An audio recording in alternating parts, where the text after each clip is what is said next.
Good evening, fellow citizens of YouTube, and especially those citizens of Typology Land, a subsection of YouTube. I am your president, non-elect, host Eric, host of Talking with Famous People. And while there are a lot of Typology channels bigger than me, who have a lot more fame than I do, as individuals perhaps, I doubt many of them would wish to lay claim to more legitimate position to give this speech than I would. Normally, I would never make a joke about. Normally I wouldn't say anything about that. I wouldn't actually explain like that, because it's just kind of a tongue-in-cheek joke kind of a thing, right? It is still, of course, tongue-in-cheek, but it's also the case that when I was reflecting before starting this video, probably people wouldn't have a whole hell of a lot. I'm not going to have a lot of opposition candidates running against me, because on sort of a longevity, seriousness towards the topic, having come up from the mailroom, I started my first videos on typology just about, hey, I read this interesting thing today on cognitive functions, and this is what I think it means, and same as everybody else who discovered for the first time cognitive functions and learns about them. The difference between some other typologists, potentially, and me, is that they perhaps come in to YouTubing about typology, purporting to already know about it, and come in for that purpose. Whereas I was here already, doing philosophy kind of videos, and just screwing around, making Eric videos. And then this emerged from not so much the fact that it was, well, for a lot of factors, but the bottom line is, over the last 8 years, I've made a lot of progress in figuring out cognitive functions and developed a lot of skills in typing people, and made it quite robust in its both framework and empirics. So, although I haven't put together the empirics in kind of a demonstrable fashion. Nevertheless, let's go down my 5-point agenda here so I don't bore you in the typology State of the Union address too much, although they aren't supposed to be wicked exciting or anything. Number one, here's the kind of metaphor we've typically used in typology, and it's not a terrible one, okay?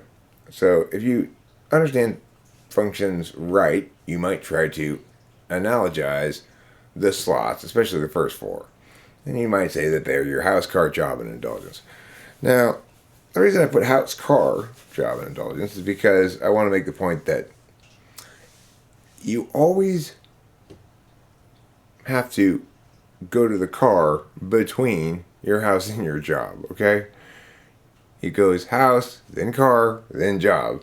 It doesn't go house, then job, then car, right? In the same kind of unavoidable fashion is it such that your dominant function must be paired with one of two possibles. That's it. So, if you're a bike, you're a street bike or a mountain bike, and that's it. And you're never a bike car, and you're never a house job. So, the thing is, you can't split the difference. You're not half extroverted, half all that kind of nonsense that you hear people use a lot of kind of metaphors. Well, this one's not a terrible one, but it's not really correct at all, even so. And if it were to be correct, it would be more like this: house, skills, job, indulgence, because your skills are something you're going to employ in multiple ways throughout the day, and your job is something you're going to spend some time at, but as a necessary rather than an indulgence. And in the last instance, your indulgence is something you're going to presumably have less time to direct towards, because it's your indulgence, right? So now this is a somewhat better analogy, because at least it links to a single day's procession in a way that's meaningful. Of course, if it were to be time accurate in its analogy, you'd have to have your job somewhere inside of your house, and you never leave your house. And you'd have to have it be the case that you don't indulge yourself very often. And then the time analogy would be And this analogy for slots would be okay-ish. If you want to be a little bit more robust, you might try some sort of understanding that includes hours foremost. That you have a finite number of hours during the day. And it is the case that I spend the majority of those hours during the day inside talking or consuming words and not outside doing things. It is the case that I spend the majority of the day's hours talking and making words over consuming and understanding words. If you wanted to critique me, say, for somebody who spends so much time telling everybody what you know, you sure do spend not very much time learning what other people know.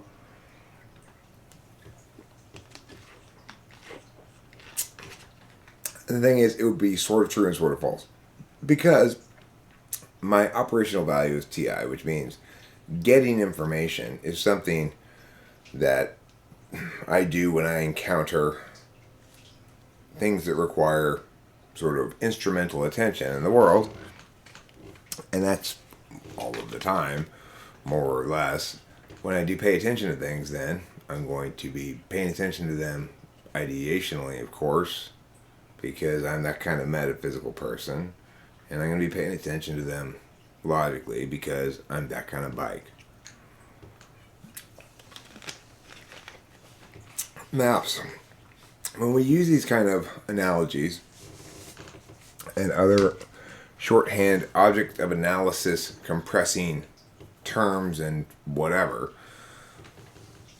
we do so often with an inadequate understanding of maps and what kinds of maps one can possibly apply to something and what kinds of maps are appropriate to what kind of thing. So a topography map is not an appropriate way to map a person's sleep habits. It is the appropriate way to map the levelness or non-levelness of the ground across an area, right? So we wouldn't want to try to use topography skills in doing a sleep study. And then lastly, angles. We need to remember when we talk about cognitive functions that there are a couple of informing factors that are kind of necessary to have them inform our understanding of cognitive functions if we're going to be more right and less wrong about it. And one of those is angles, and the other of those is fields. I guess the third of them would be flows, but okay, angles is simply what angle are you attending from? Are you attending as an observer? Are you attending as a putter of information, either words or physical action of some sort? Or are you attending as a reactor, a counterpuncher, in general, preparing to exploit the opportunities presented by the actions of others, I guess would be a good way to put it. Or are you a deliberator of some sort, where you want ample time and occasion to decide for yourself by considering or deliberating over time, right? Either determining how important the matter is to you really, or how important the matter is to your display of your ontological estate, which is to say you, your family members, and your friends, and the people who are impacted by you and whom you impact directly. Like big ripple, not way out here ripple. Okay, so there's angles, subject, object, or agent, observer. Are you observing? Are you doing? Or are you having done to you? Grammatically, we have just those three, okay? And so we don't have grammatically a angle for the fourth kind of function, which is the counterpuncher, the Floyd Mayweather. Well, that doesn't really matter because it's still important to remember that grammatically we always have to factor in that there are 3 angles, and also mechanically we do. Because if I'm talking about a function, like, I don't know, extroverted intuition, and I'm saying extroverted intuition knows this, I've gotten it wrong. Extroverted intuition is not receiving information. You might note that what I am saying, if it is to be true, is predicated on the fact that I knew it before I said it. It's not actually the case. A lot of times I'm understanding the thing as I'm explaining it, having forgotten a previous instance in which I probably did something similarly. So, okay. We talked about angles, and we talked about, we haven't yet talked about fields, 4 fields, which is to say, places where information exchange or personality manifests in some way. That's to say, your body, objects in space that are not your body, thoughts and stuff in your head, and words and objects that contain information out in the world. What you might call your internal and external physical fields, and your internal and external communicative fields. And then the third thing I said that I would go over under angles here was flows, right? So information, if we were to mechanically reduce it to binaries, gets put, gets gotten, in other words, willfully attained, received, non-willfully attained, or it gets handshaked. So we can use the internet as a good analogy because the internet's proof positive, in a sense, that we can simulate the physical environment such that all of our metaphysical or communicative action and such is sustainable without any actual physical reality. Because it turns out that action taken on these planes, different planes, they don't rely so much on each other. We don't really need much physical information at all to understand another person. We could read a book and understand another person and have no physical information in front of us whatsoever, or even available to us, about the person who wrote the book. We can still draw some conclusions about that person. We can still know something about that person. So, because the communication realm is largely concerned not with communicating directly about the physical realm, but rather communicating about the communication realm, this is an important distinction to make because people get caught up on the fact that, or often get caught up on the non-fact, the absolutely false insanity that words talk about things in the world, physicalities necessarily. They usually don't, actually, as these aren't. Okay, so now let's move on to the next thing. I do have 5 of them. Number 2. What are the implications of this? So if we understand typology wrong, or if we understand personality, if we understand personality through some methodology other than typology, other than the typology I'm talking about, the real stuff, the stuff where you've given concrete linkages between a term you're using and something demonstrable that you can render into objective data that everyone can see and evaluate independently.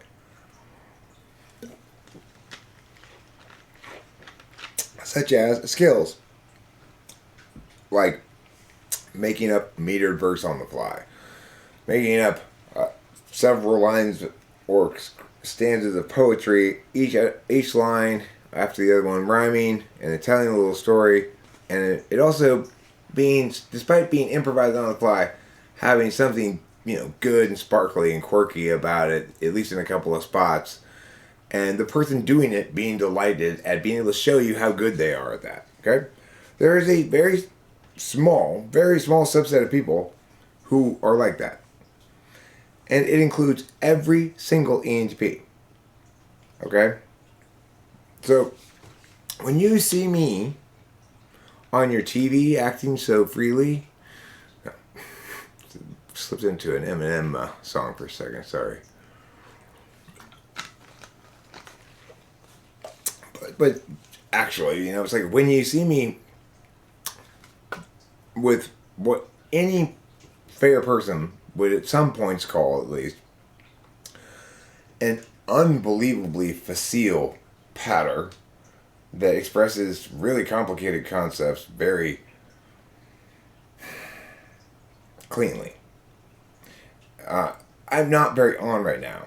This is a sloppy video in some sense because I'm doing it this way.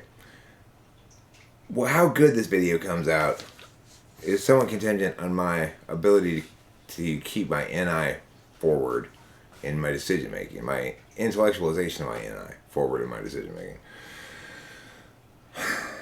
Which I'm kind of tired and tore up, so I'm not really doing a great job of that. But the problem is this. Even at my absolute worst, like this, no matter how tore up I am, I will still perform extremely well on those kinds of tests. Your dominant function is the last thing to go. And so, when you get tired and shit,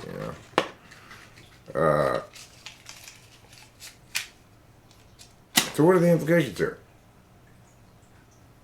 If you want typology to simply be arbitrary and you choose your type, and we're only going to use knowledge functions to understand it, or knowledge approaches to analysis to understand it. In other words, no parsing allowed because that's disruptive to social harmony. Then what we're saying is, oh, fantastic.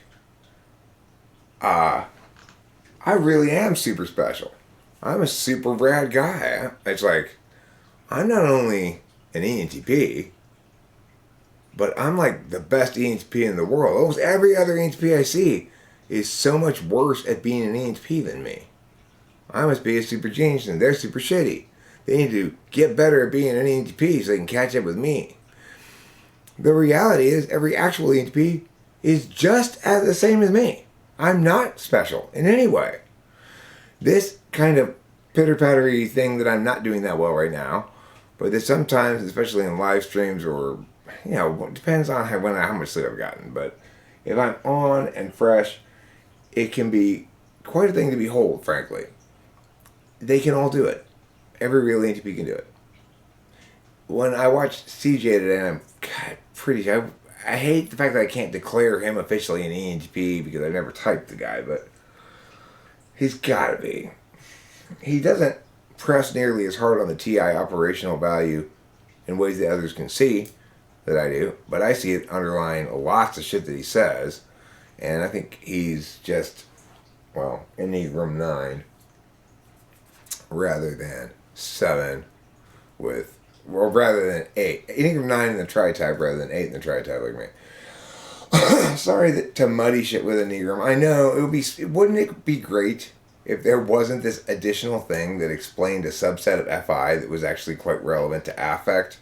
Because that's what we got going on here. Enneagram is a taxonomy of introverted feelings, or at least some aspects of introverted feelings that link to affect, and it allows us to better understand differences among a type. But it would be nice if, actually I guess it's about as ideal as it can be. The fact is, it's better to have some explanation, even if it's arbitrary and just taxonomical or whatever, some explanation for variation within type that's not violatory of the fundamental mechanics of type, namely, there can't be any subtypes, okay? Not that has anything to do with cognitive functions. So, why can't you be a TI subtype of an ENTP, Eric? because I'm either dominant, expert, intuitor or not. If I'm a dominant, expert, intuitor, I really need to get my ideas out. I really need to say them out loud or put them on a piece of paper. It's not good enough for me to think about them. And it's not good enough for me just to talk to a person. I need to get them out of me and render them into independent objects of me. And this is because I'm an expert intuitor. The TI thing, well, when I'm doing TI stuff, I'm TI about it, obviously. And when I'm not, I'm FE about it. And even then, you can see the TI underlying the FE. The jokes I make, the kind of jokes I make, show TI as an operational value. So, for example,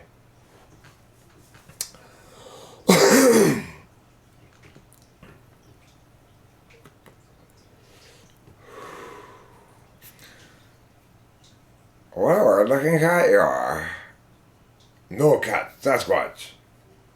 You feel like a cat. Sasquatch named Sasquatch. Really? What a weird name for a cat. It's a TI joke, okay? It's finding humor in the fact that one party's not understanding the other person's meaning, even though the meaning is clear. So, this choosing to suck thing. If Melissa talks, for example, as an ENTP, she makes me feel great about myself because,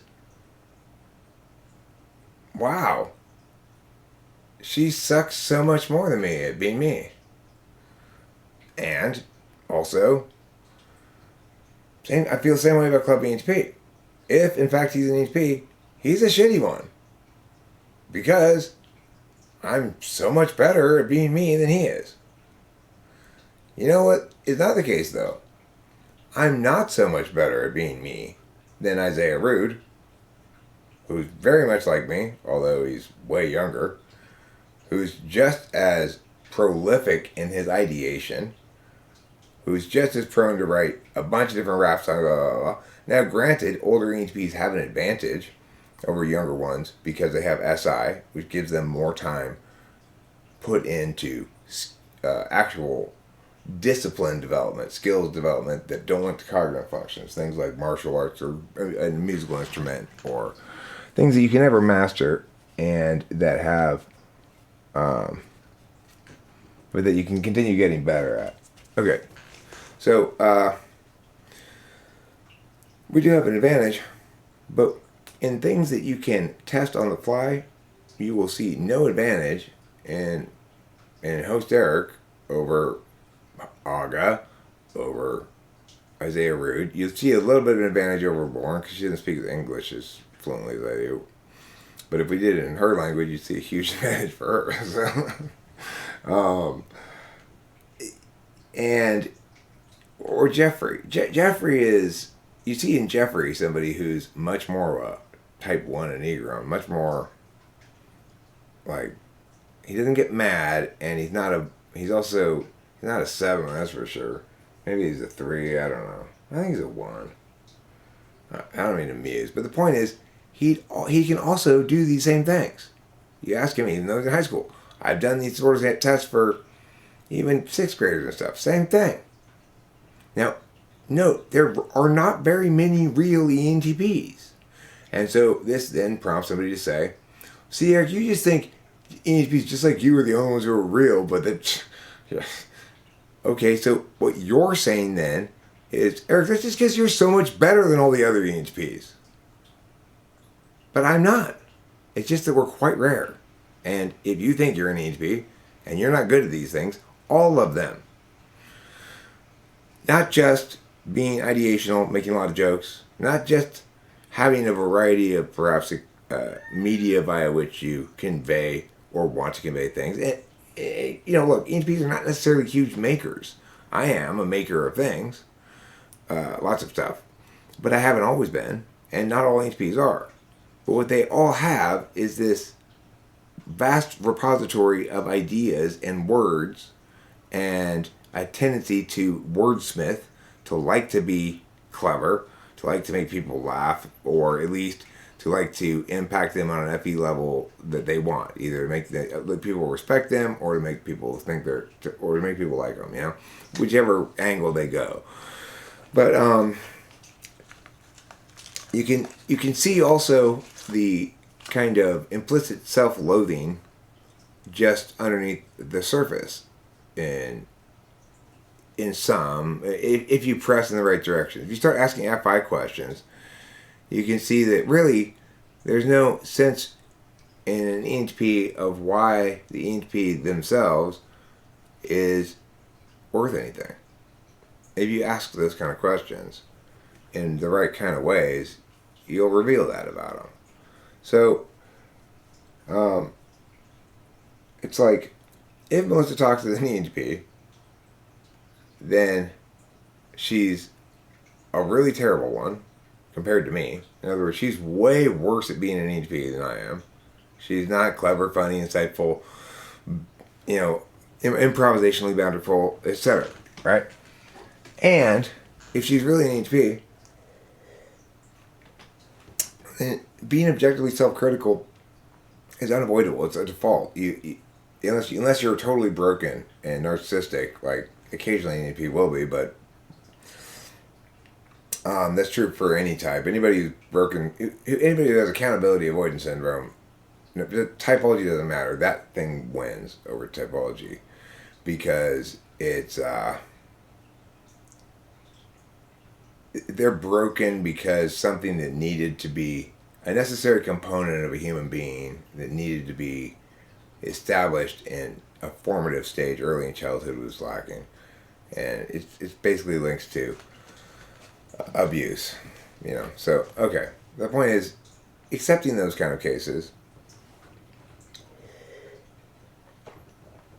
if Melissa Talks is an ENTP, then she's both a shitty one and hates herself for being such a shitty ENTP. Is that really what we want? Or might it be better that she be a not shitty example of some other type, right? Because like I said, I'm not a shining example of an ENTP. We're all like this. We're all just as intellectually bright-eyed and bushy-tailed. Okay, so now let's go on to number 3. This raises a big question then. Does Melissa lie? And believe me, Melissa is not the only one getting called out here on this video. I have call out list as one of my text things here in which I'm going to name a bunch of people. So don't worry if you're concerned that I'm picking on anybody. Because this is actually asking the question not to attack her, but honestly. Is she lying? So I saw a poll just the other day that my YouTube recommended to me. As I noticed for myself, after I said to some people, I said in that video, like, you know what, you should leave true and accurate comments on her thing, telling her she should hold herself to a higher standard than this. I had several people complain to me, now I got Melissa Talks videos littering my feed, but regardless, I do get recommended shit from her, and I see it. I saw her poll, and it was a somewhat convoluted question, but it was like, ENTPs have different relationships with different types. These ones are supposedly the ones you get along with worst. We get along with worst, and what do we think about this? And so the basic poll question was, first of all, she listed like 5 types to choose from, right? That we supposedly don't get along with well. And it wasn't entirely clear to me, at least in a cursory reading of it, whether she was saying pick the one you get along with least well, or I guess that's probably what she was saying. Pick the one you get along with least well, and then she was encouraging people to comment as to why that is or something. Well, so I guess what she's saying is, as an ENTP, she's making a channel, assuming that everybody who's interested in her channel or is coming to this poll is themselves an ENTP. Again, I wasn't exactly clear in the text, but that seemed to be the implication. Like, since you're watching me, you must have gathered here because, like me, you are an ENTP, right? And so help me answer this poll. Tell me your answer to this poll, and we'll see what we think. We ENTPs, how common our ENTP perspectives, or how similar they are to each other, or something. I don't know, but the point is, I have never operated under assumption that ENTPs are watching my channel, because ENTPs are not watching my channel. They've got their own shit going on. Is it the case that some ENTPs watch my channel? Yes. Sometimes. For little bits of time. So, I know Aga checks in occasionally, watches a little bit of a video here and there probably. CJ's around more than others, but it's because he likes being around the live streams a lot, you know, and I like being around his live streams too. It's fun. Like, the time just drips away. Like, what the hell? How's it like 3 hours past here and I'm just making jokes in CJ's live stream chat? So is Melissa lying to herself? Is she lying to her constituency, so to speak, when she says she's an ENTP, and when she persists in this delusion, propaganda campaign, misinformation campaign, whatever you want to call it, you know, of proclaiming herself an ENTP, going to various interviewers to be interviewed as an ENTP, and we're going to get to that a little bit more in a second. Is she knowingly trying to get a lie to set? Or does she still genuinely believe herself to be an ENTP? If so, is there a need in her to reconcile some blinking red lights regarding that? Or is she engaged in what you might call willful ignoring of relevancies that you don't like? Is she actually unreservedly and unquestioningly confident in her own correctness? Is she, you know, it's like, this is a question that I want to know the answer to. I genuinely want to know the answer to this question. Is she lying? Or is that something else? You know? If she's just saying, look, typology is not like that. It's like you get to decide whether you are a Cubs fan or a Yankees fan. It's like that. If she's saying that, then why is she making a bunch of videos about typology that would seem to operate differently than that kind of claim would? But I don't think she's saying that. I don't know. The problem is, of course, she has avoided any actual means of checking. So it's fine to use our intuition to determine whether or not you're this type or that type. But if you value as an absolute value NI or TI, or if you have either of the, if you have TI at least as an operational value, maybe this might be probably not the case with NI operational actually, but then if you have either of those as an absolute value, then at some point you're going to be doubting yourself, right? Or questioning a little bit, because there's a lot of reason to question. Now, if you're committed to that frame of reference that it doesn't mean anything, that it's arbitrary, okay, but you'll have to acknowledge that if I'm going to be comfortable with it, that's your frame of reference, because then you're acknowledging also that nobody really needs to listen to anything you say, because it's arbitrary too. It's fruit from the poisonous tree. So, I don't have any answer to this question, really. But I want to know if she is lying, doubling down on her wrong. But she's doubling down on her wrongness, but I see that all the time. And it always makes me so curious. Are they aware they're doing it? She's got to know, right? But see, the complication is, well, if she's committed to that form of frame, then she does know that it doesn't mean anything. But then she probably just doesn't think it any further through than that. I'm not sure.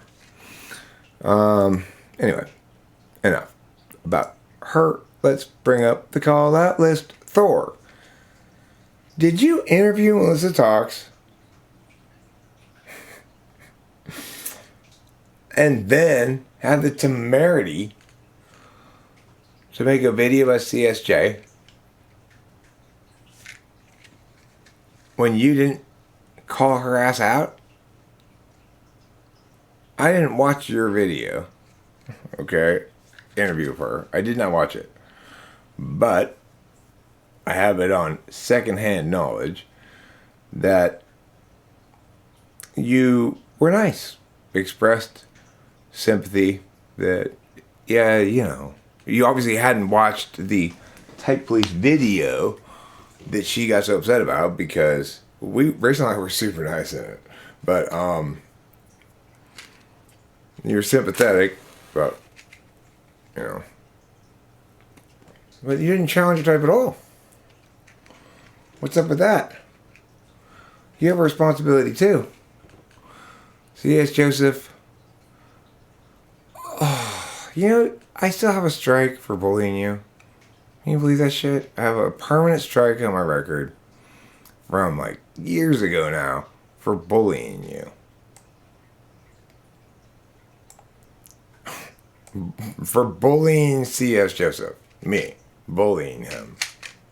Now, granted, the discourse was uncivil. It violated the new rules that just come into being at the time. I hadn't taken them seriously enough right away, and I was used to the old way of strikes, just dropping off your thing after 3 months. And anyway, C.S. Joseph, I don't even know what you got going on right now. I haven't heard about you much lately, but I think the gist of the Eric Thor video was, or the title of it or something, was like, is this guy scamming people? Well, that's the question that I ask also at Melissa Talks. Is she lying? That's really the question with C.S. Joseph as well. Is he lying? Does he think it's irrelevant? Does he actually believe what he says, or something else? And since the key stratagem for persistence in these delusions is avoiding scrutiny, they staunchly, strictly police their discursive spaces. DSP, you are the leaking failed attempt at a nuclear power plant that's killing all of the wildlife within a 300-mile range. You are absolutely a disaster to good thinking and typology. Your jumper's notion either means nothing, is an arbitrary taxonomy, or is fundamentally contradictory to any accurate understanding of how attentional manners work. People do not pay attention except in predictable pairings of ways. An action type necessarily is pairing their attentional manner with a deliberation function, because that's, if you're going to be taking action, you're going to ideally be doing so in contexts that are appropriate for action taking. And every context that's appropriate for action taking, action is better served when there's the capacity in between actions to deliberate. In other words, you have to process the action that just occurred for nuanced meanings about it, one way or the other. It's a necessary pairing, and it's not something that there's a logical path towards. And I will get to that in a little bit, and we'll see what I mean by that. Don't get alarmed yet. MTers, all the people who voted, there were 500 and some odd votes on Melissa Talk's poll. Every one of you who voted on that poll, it's fine to vote on polls. I sometimes vote on polls too. I hope commented, "You're not an ENTP to Melissa Talks." Because if you are enthusiastically playing along with Melissa Talk's typological delusion, then it makes me fear you too are suffering from the same delusion. There are not 536 ENTPs within easy calling range of Melissa Talk's poll. I can guarantee you that. And if it did read as I recall it reading, namely that it seems to be presuming everyone who takes the poll is an ENTP, then not a good way to write a poll. I don't even know what to say about it. Just whatever. Lie Joe. Did I hear you? I did a while back. You're not afraid to schmooze and bullshit with garbage if you think it helps your channel. You're not afraid to incorporate jumpers into your discussion of things if it helps your channel. Frank James too. You're not afraid to include shitty trash in your cognitive functions if you think it's going to help your channel. It's not going to help anyone's channel to be wrong, ultimately. It's going to hurt everyone's channel. CJ, you want to stay above the fray and describe everyone's respective positions on things and analyze them without committing to any position yourself. And you're going to see why I'm going to scold you about that in a second. And all the rest, everybody else here on Gilligan's Island that I didn't name, that includes both Professor and Marianne, but also all those native tribesmen who kept causing the gang so many troubles. All of you, scold. And here's specifically the nature of the specificities of the specifics of the specs. Specifically of what? I'm going to tell you why. Because this is one of those situations where you cannot split the baby in half. You cannot play nicey nice with the devil and say you're only kidding. In this case, the devil is a metaphor for a kind of typology that rejects things that clarify in favor of protecting the ability of individuals to arbitrarily say what they feel like about typology and themselves specifically. It's time to take a stand, one way or the other, where you are on the matter. Do you think typology is a real thing? Do you think cognitive functions genuinely explain human attention or not? And if you do genuinely think that, then it's time for number 4.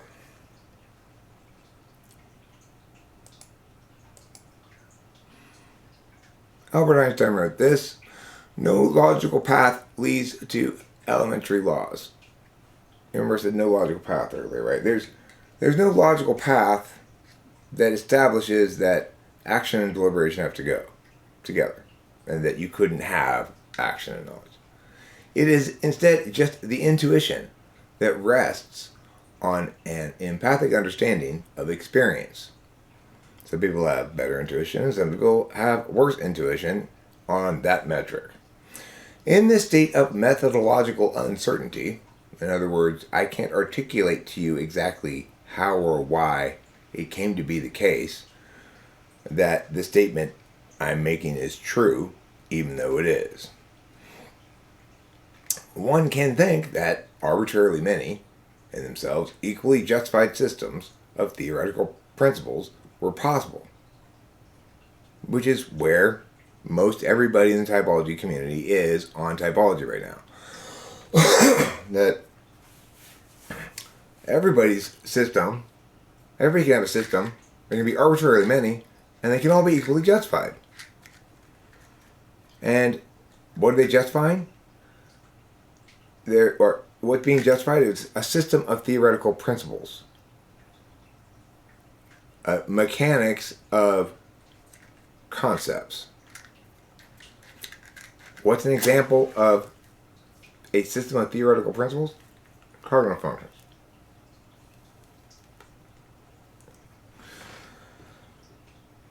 So, again, in themselves equally justified, in a state of methodological uncertainty, one can think that arbitrarily many, in themselves equally justified systems of theoretical principles were possible. And this opinion is, in principle, correct.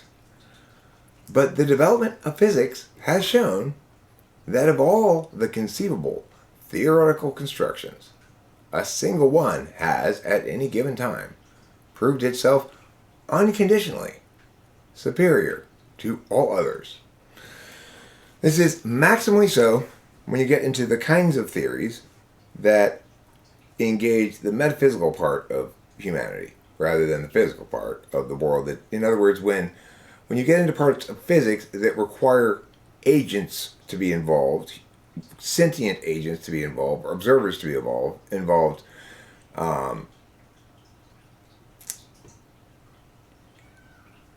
in more complicated ways. So, for example, rate of acceleration falling from a height on Earth is something that requires less attention to the observer because the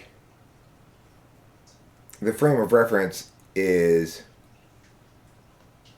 excludes lots of dimensions, okay? But take something like time. We can't understand time except as experienced by observers.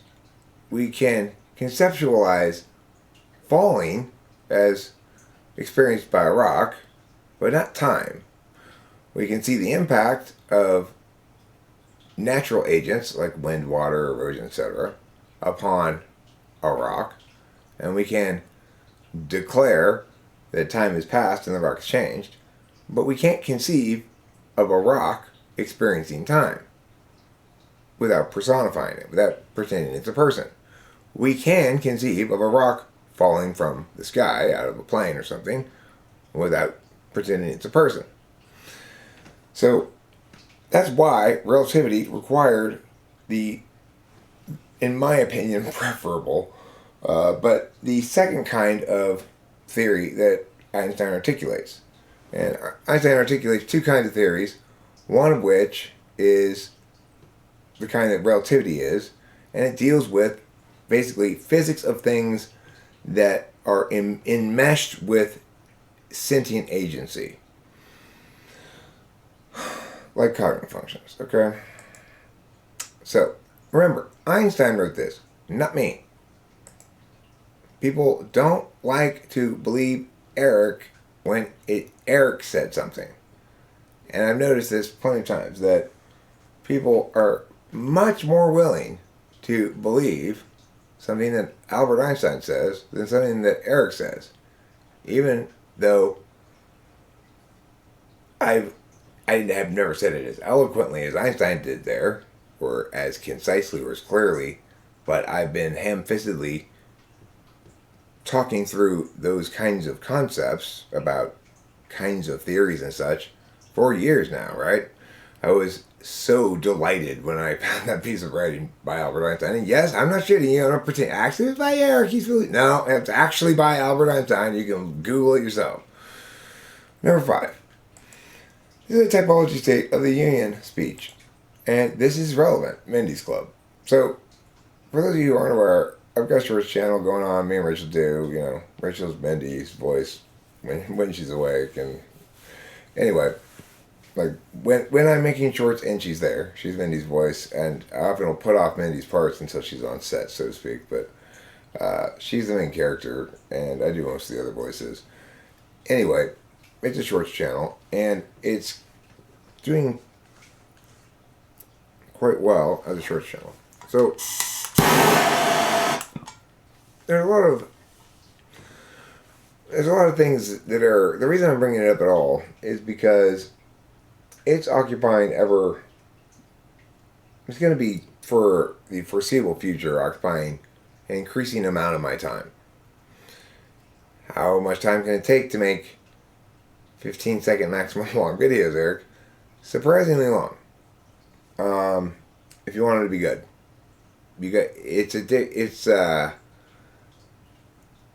it's the laboriousness of editing on a minute scale, but for there's a lot of TE to it actually, and there's a lot of I don't want to explain how shorts are made, but it's its own medium, it's its own art form. It's got its own learning curve accordingly. So I'm still getting the hang of it, but the initial responses have been very positive to these shorts. And while shorts are not currently monetizable, in other words, it doesn't matter how many views I get with my shorts, I'll probably not get a penny. It's not entirely true that I can't get paid something, because they do have this fund, purportedly, that they pay some shorts creators for, picked for arbitrary or unstated reasons anyway. Not arbitrary, but for unstated reasons. And give them some money between $100 and $10,000, which is like, and when you read it, you go, okay, I get it. So you're basically saying, impress us enough and we'll give you some little bit of money maybe. Okay, well, that's bullshit, but whatever. I don't care. It's not like I make a lot of money from YouTube. Anyway, it is true that this Talking with Fan People channel makes me money by typing sessions, and I have been accused before of defending my livelihood when I'm arguing something, or having an interested calculus when I'm making a point or something. The fact is, I am more interested in other things than typing people. But the other fact is, I do need some additional income from typing sessions. Certainly the YouTube ad revenue is not going to cover my bills, and my teaching gigs are, not enough. I don't have enough hours there to cover all my bills and stuff. So it is true that I need to type some people, but not a ton of them to get by. And by and large, I see it as work it's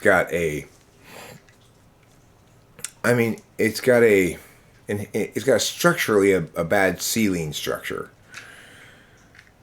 In order to increase the amount of money I make, I either have to work more hours or charge more money. It would be better, ceiling structure wise, if I could charge the same, do like a group, right, all at once, like a classroom. Like, so when you're coaching, when you're doing debate schools or whatever, the point is you're charging everybody a relatively low rate per hour, say $30 an hour or something as a student, but you fill the room with 30 kids. So you don't charge $30 an hour and book 30 consecutive hours. You charge $30 an hour and book 1 hour and charge it to 30 people. But Typology doesn't work that way. So don't mistake me for C.S. Joseph, GSP, or anybody else who's a Typology self-help revenue generating ancillary to a YouTube channel. I'm not, first and foremost, that, and I never will be. The thing about Mindy's Club is it's the first thing that's that's singular in all of my YouTube time, other than the general channel I'm talking with famous people where I put whatever I want up, more or less. A lot of it is typology related because I do like my videos to do well, and I end up having a lot of typological conversations, so I'm always sort of following up on the most recent one and the most recent thoughts I've had on it based on that conversation and so forth, right? So, but in the 8 years or so that I've been here, I've had an initial burst of enthusiasm about multiple different second channels. But it always boiled down to the same thing. There's no reason not to publish those videos on my main channel, where they'd always get more views than they would in the second channel. That a channel takes time to develop and community grow, blah, blah, blah, blah, right? The difference between Mindy's Club and every other previous second channel idea I had and didn't follow through on is twofold. Foremost, most importantly, is that the shorts format is conducive to me having it being on a second channel because, number one, you can only make them on your phone, and I never make these long form videos on my phone, or rarely, and not never. I do sometimes, like car videos and stuff, but mostly I make the long form videos on the computer. Number two, so I can be logged into one channel on the phone and the other channel on the computer, and it lets me do that. I can upload stuff from my phone. Yeah. Number two, the core of the appeal of it to me, and the reason I like making those things, is this notion that I can make my jokes or say what I have to say, and it will be evaluated through the lens of those little dolls, those little characters, and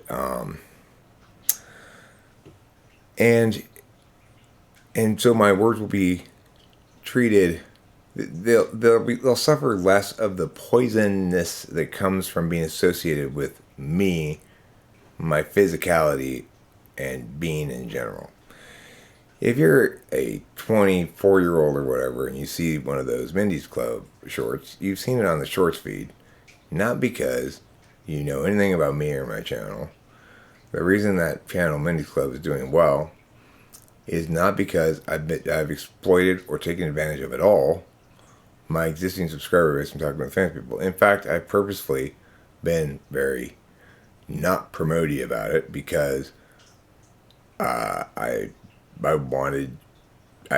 didn't want it to be that kind of community, basically. I wanted it to be a community of people who are strangers who chose the channel because they like the shorts and they don't need to know, have to know, or have anything to do with me, right? I do link to talking with famous people from Mindy's Club. If people are curious, they're going to find out, whatever. But I don't go in any way out of my way to draw any attention to me as existing as part of Mindy's Club. I'd rather people think that I'd rather sustain the illusion so successfully that people actually believe Mindy's a person, even though she's obviously a little plastic doll. So, for example, I'm probably going to do a crossover episode where Mindy takes the 16 personalities test and declares herself INFJ, the world's rarest type. We type police her until her she's ENFJ. I don't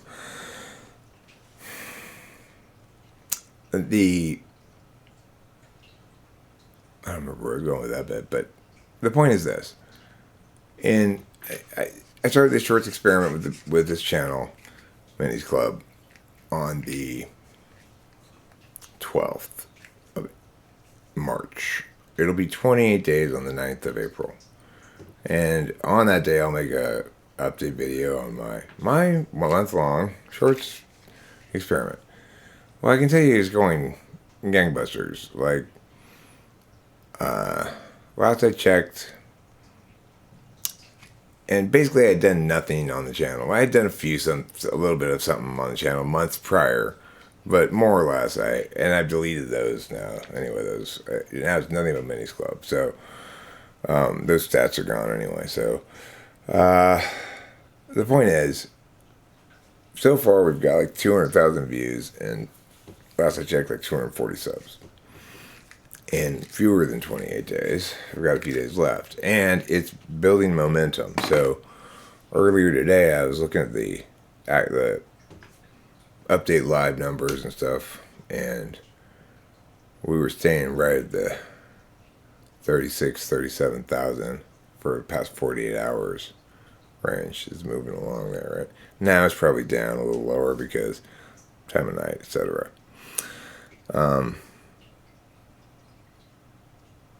And it just seems to be growing faster than anything I've ever seen grow. Well, it's reminiscent of Type Police, but so much easier as a individual to deal with, right? So I'm being Type Police right now, by the way. For some people are like, are you not going to do Type Police anymore because I'm Lizard Toxic? That woman can't... As if I would not do it because of that. It's just I've gotten distracted by other shit, you know. It was fun wearing the costume, and then I got into the and then, you know, we'll get back to it. Maybe in this crossover episode. But the point is,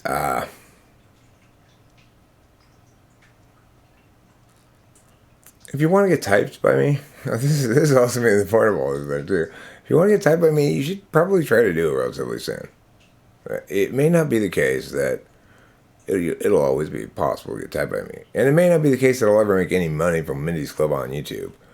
But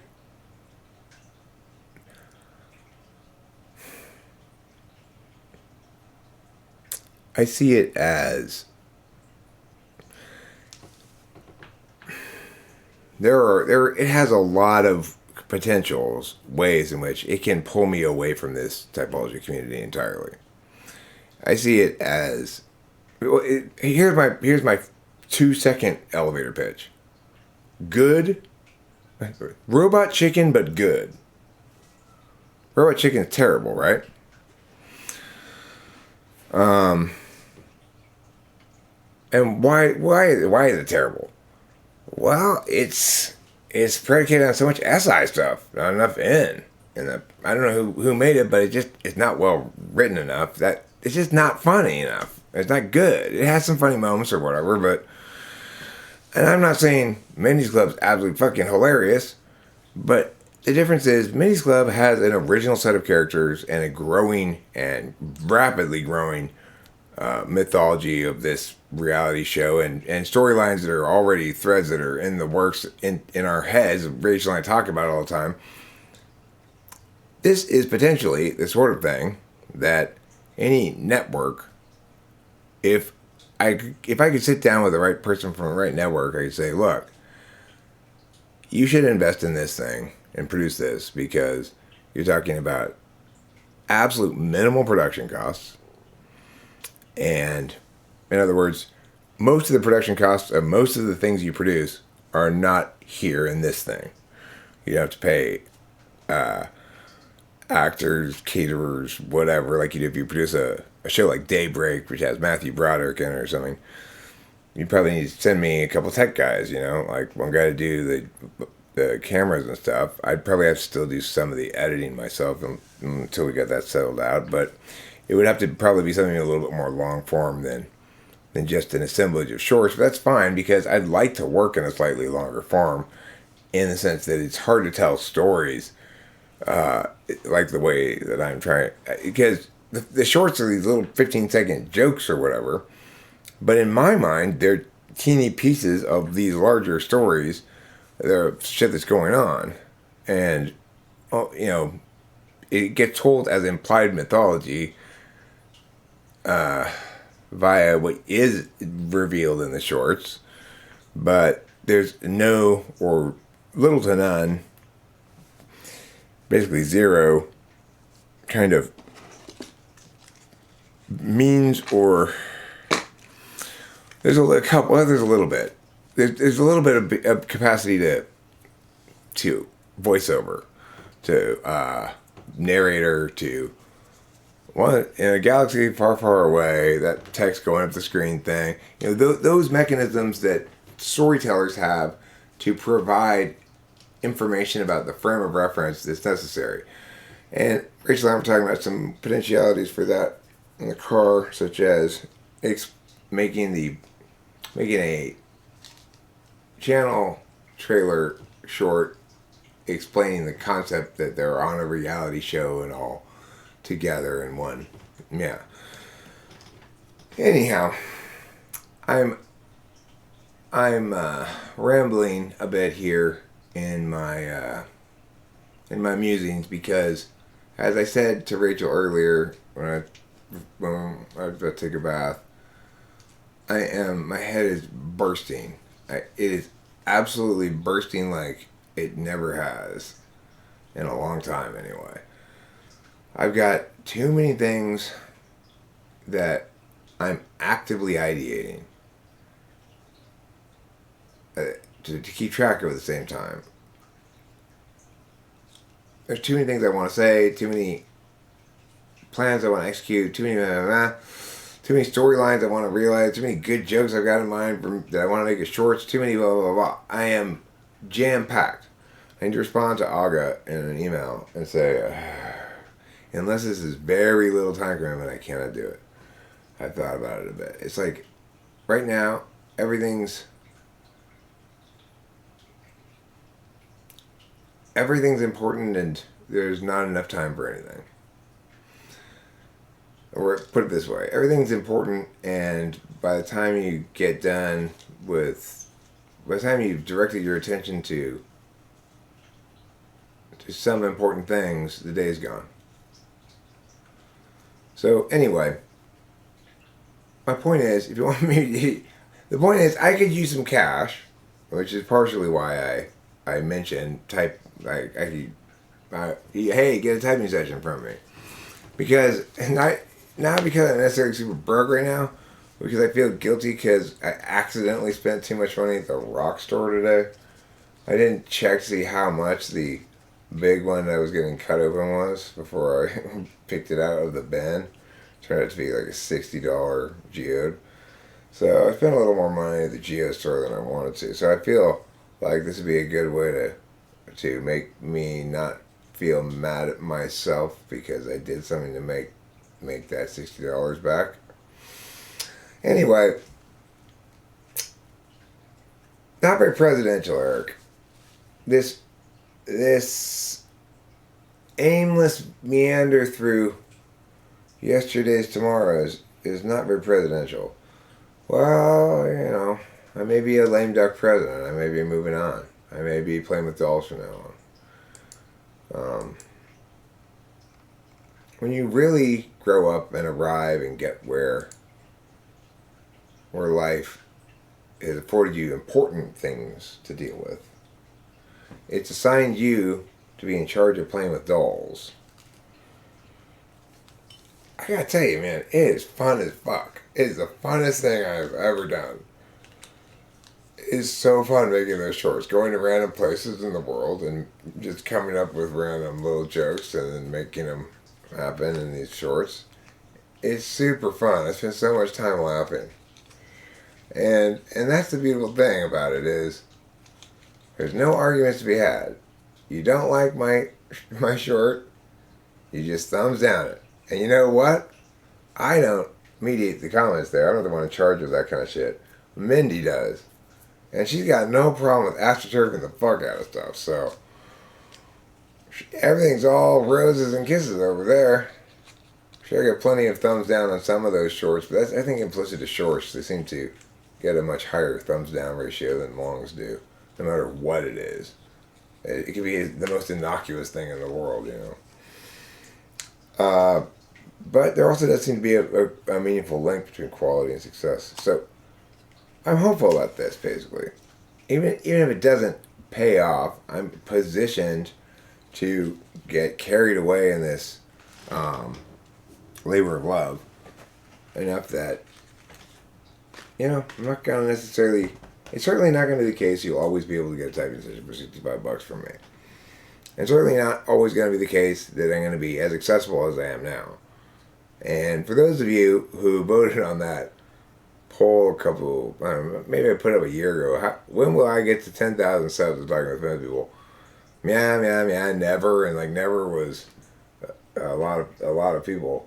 You know, you might be right. It's been slow growing, but I bet you, Men's Club will get to 10,000 subs in like a few months, probably. I bet you within a year, maybe a year is more realistic. But the thing is, right now I'm not just seeing a high rate of adding subs, but that it's an increasing rate of adding subs overall. Obviously, it's a little bit like this because of certain hours of the day are more busy than others. But and you might say, well, Eric, well, you're not going to make any money off that because they don't have monetized even.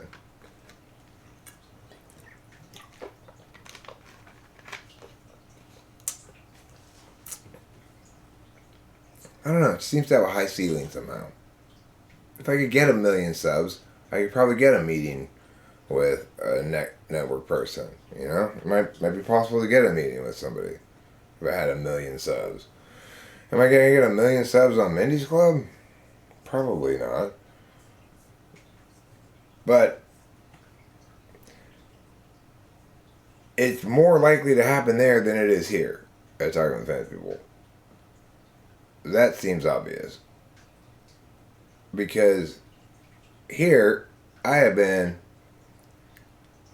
working so hard, not smart, okay, and maybe working is stretching the word a bit, but I've been making so much stuff for so long, fighting so many battles for so long,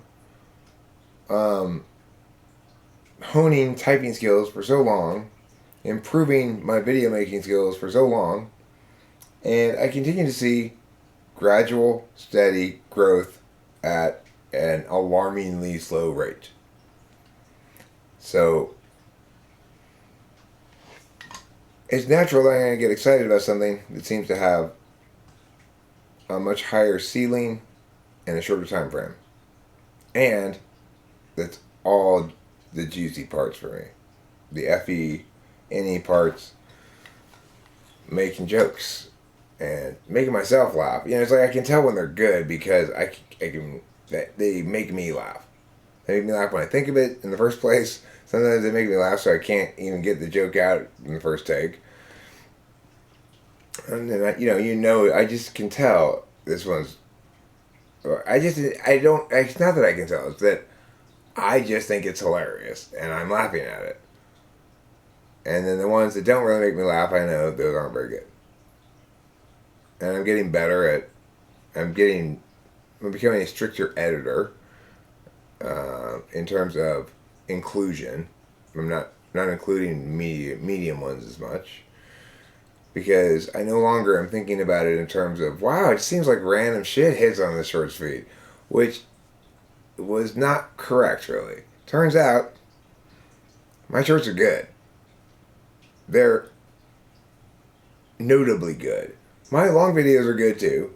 Maybe not this one. This is a pretty terrible video, but a lot of my long videos are good too. But for whatever reason, people don't perceive them as, or experience them as, notably better than alternatives. People seem to know what they're looking for clearly in typology videos, and a stark minority of people are looking for what I'm offering in typology videos. It is true that I've gotten better at providing what I'm offering, but no matter how perfectly I provide it, if it's a small demographic of people who can appreciate its virtues, then the best I can hope for is slow, gradual growth, eventually plateauing at a relatively low number because I'm appealing to the least common kind of people in the world. But with Mindy's Club, I have a chance to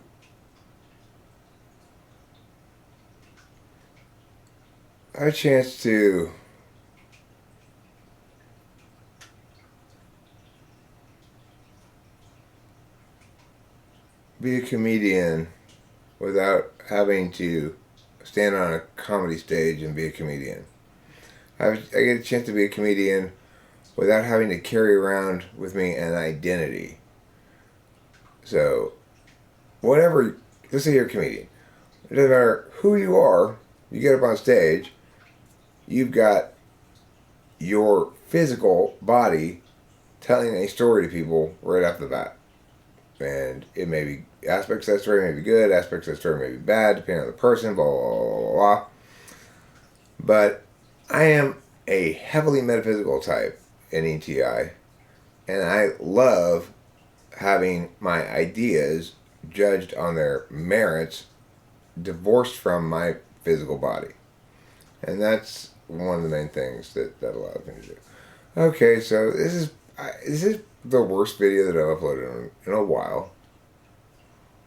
It's pretty bad. If you made it all the way to the end, well, you and I are kind of similar in that I made it all the way to the end of X-Men Days of Future Past, or whatever it's called.